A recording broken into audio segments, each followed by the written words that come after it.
அந்த தம்பதிகள் ஹனிமூன்லேருந்து வந்து 2 நாள் தான் ஆகுது. அந்த பொண்ணுக்கு அவங்க அம்மா ஃபோன் பண்ணி என்னம்மா ட்ரிப்பெல்லாம் நல்லா இருந்துச்சா அப்படின்னு கேட்டிருக்காங்க. இவங்க ரொம்ப ஹாப்பியாக இருந்துச்சுமான் இருக்காங்க. சரிம்மா வேற ஒன்றும் விஷயம் இல்லை வேற ஒன்றும் பிரச்சனை இல்லைன்னு அவங்க கேட்டதுக்கு இவங்க அழுவ ஆரம்பிச்சிட்டாங்க. ஏம்மா அழுவுற அப்படின்னு அம்மா கேட்டிருக்காங்க.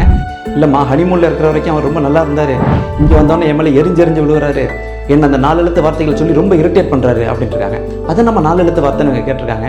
என்ன குக் பண்ண சொல்கிறாரு, அயன் பண்ண சொல்கிறாரு, வாஷ் பண்ண சொல்கிறாரு, டஸ்ட் பண்ண சொல்கிறாருமா, இதெல்லாம் நான் இன்றைக்குமா பண்ணியிருக்கேன் அப்படின்னு கேட்டிருக்காங்க. அப்போ தான் அம்மா யோசிச்சிருக்காங்க, பொண்ணு வேலைக்கு போயிட்டு வருது, ஹாஸ்டல்லேருந்து வருது அப்படிங்கிறதுக்காக எந்த வேலையுமே செய்ய விடாமல் எல்லாத்தையுமே நாம் செஞ்சது எவ்வளோ பெரிய தப்பு அப்படின்னு அவங்க யோசிச்சிருக்காங்க. சரிம்மா இந்த வேலையெல்லாம் நம்ம வீட்டில் யாரும்மா செய்வான்னு கேட்டிருக்காங்க. நீங்கள் தான்மா செய்வீங்க, நான் ஏம்மா செய்கிறேன், அப்போ தான்மா நம்ம வீடு க்ளீனாக இருக்கும்.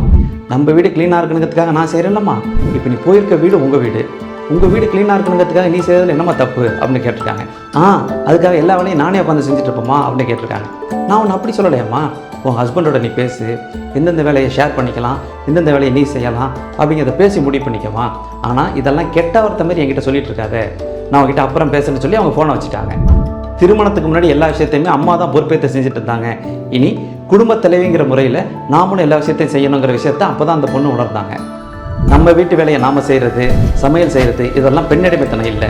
அதே நேரத்தில் பொண்ணுங்க தான் இந்த வேலையெல்லாம் செய்யணுங்கிற முடிவுக்கு ஆண்கள் வந்துடக்கூடாது அப்படிங்கிறதே நான் தெரிவிச்சுக்கிறேன்.